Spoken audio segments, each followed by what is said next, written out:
Hello. Thank you both of you for meeting with me today. We will be going over all of your statements and seeing what the numbers say, and not just what they say, but hopefully by the end of this, you both will be able to understand what those numbers mean and how best we can utilize this information in accomplishing those financial goals that we were talking about earlier. All right, let us begin. All right. For this review, I would like for us to focus in on 4 areas. The first one is our cash flow, seeing what money comes in and what money is flowing out. Next up is your emergency fund and liquidity. Basically, seeing how much funds that you guys have for any unforeseeable circumstances. That may be something small to something pretty big. Next is your debt ratios. This is talking about your mortgage and your credit card debt, kind of seeing how that is impacting whether or not you're able to reach those financial goals in a timely manner. And lastly, your saving rate and your future savings, encompassing in all of the wants that you guys are wanting, from retirement plans for the educational plans for the twins and everything in between. I hope that all of these areas will give you guys a better understanding of what your current plan is and how we can best move forward. First up is our cash flow. So, looking at the numbers, we can see that your combined gross income is about $305,000 per year, with Angela, you bringing in $230,000 and Jack, you bringing in about $75,000. Combining your annual expenses before taxes and estimating the income and payroll taxes, you guys have an annual outflow of about $294,000. This leaves you guys at about an estimated annual cash flow surplus of about $10,000 or $860 per month. The positive news in this is that you guys are not spending more than you guys are earning. Well done. However, I think that the cushion is not very large when comparing to your income and your goals that you guys are wanting. I think that this means your financial plan is feasible, but there is not a lot of wiggle room for any room unless your debt or expenses are reduced in any capacity. When looking at your emergency fund, I see that this is one of your biggest strengths. I think that you guys have about $150,000 in monetary assets. This includes your joint checking and your savings. And with your monthly expenses at about $18,000 per month, your emergency fund covers about 8 months. My recommendation is having about 6 to 8 months is ideal. And you guys are doing really well.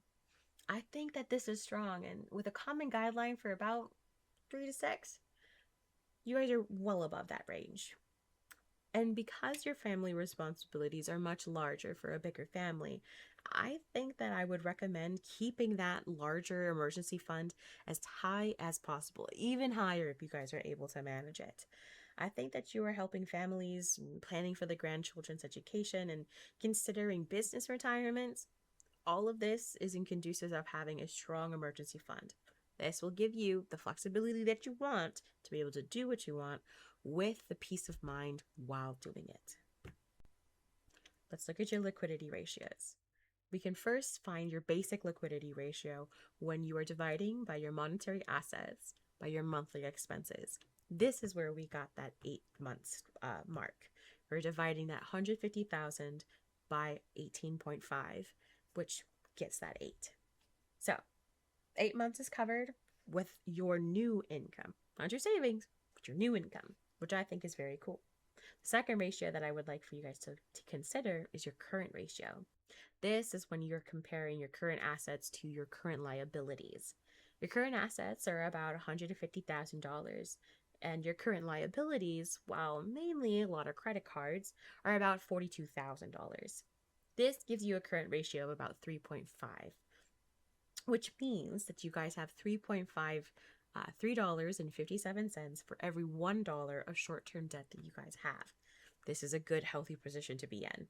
However, I would like for you guys to reduce your credit card debt as much as you can, because that normally has an unusually high interest rate. So creating a plan to pay that off as fast as possible should be a top priority for you both. Up next, let's review your debt and solvency ratios. Seeing your estimated total assets are about $4 million and your total liabilities about a little over 600,000. We calculate this number by dividing those liabilities to your total assets, which comes out at about 15.47%. This is strong. This means 15% of your assets are financed by debt. And your solvency ratio is also strong. Your net worth is about 3.3 million, and once we divide that by your total assets, your solvency ratio is about 84.59%. This means that most of your financial position is supported by your equity and your net worth, and not by the debt that you have. Overall, I can see that this is a asset rich and you guys are financially stable. The concern here is not that your total debt is in question. The concern is how much cash flow is being used by your debt and expenses. So please do keep an eye on these things. And once we create that plan, let's try to stick to it as much as possible so we can kind of counteract all of those credit card debts that we have accrued. Now let's talk about your saving rate and capacity. This is another major strength that you guys have. With both of you maxing out your 401k and Angelica having your employer match it, and even though, Jack, yours is not, I think that with Angelica's employer match alone, you guys are about $23,000 per year, which is 7.54% of your combined gross together. Once we include both of your personal 401ks and contributions, your total retirement savings rate is even higher. So, congratulations.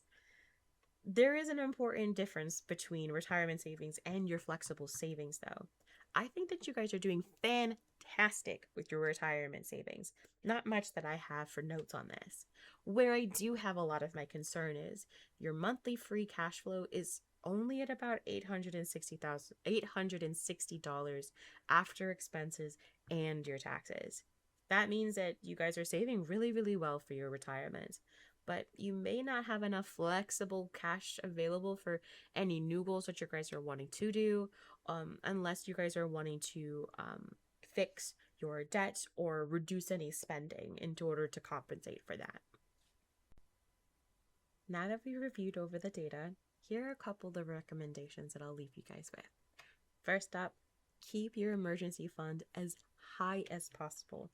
You guys have been doing an exceptional job of doing that. And I think that due to you both having high monthly expenses, keeping it at about 6 to 8 months is the sweet spot. If you could go higher, totally do so. Anytime that there are unforeseen circumstances, it's better to have more than to have less.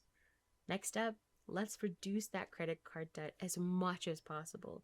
Because this has such an unusually high interest rate, I really think that this should be a priority. If we can reduce this as much as possible, we will be able to find those results faster and better. Next, reduce your spending and increase your savings as much as possible. Wherever you guys are able to cut, wherever you guys are able to kind of lean back on, if that be it transportation, if that be it focusing on cooking at home, whatever tips, whatever tricks that you guys can do for each other to help reduce those spendings and increase your savings, you will be able to get those financial goals a lot quicker. Lastly, let's create separate buckets for all of our plans. One for savings, one for emergency funds, one for the educational savings for the twins, and then business goals. I think by being able to separate in all different areas, you both will be able to see the data and to see the numbers and understand them better. It's hard when you put everything all together and then try to make sense of it all. So, if we're doing ourselves the favor and separating them as much as possible, trying to figure out what we can do to better help ourselves, that'll be a better way to go about things. So, I hope all of this was very helpful. If you guys have any questions about certain areas, or if you would like to go into more depth about any particular reason or goals that you guys have, please reach out to me. I am open for questions, and I both hope you have a fantastic day. Goodbye.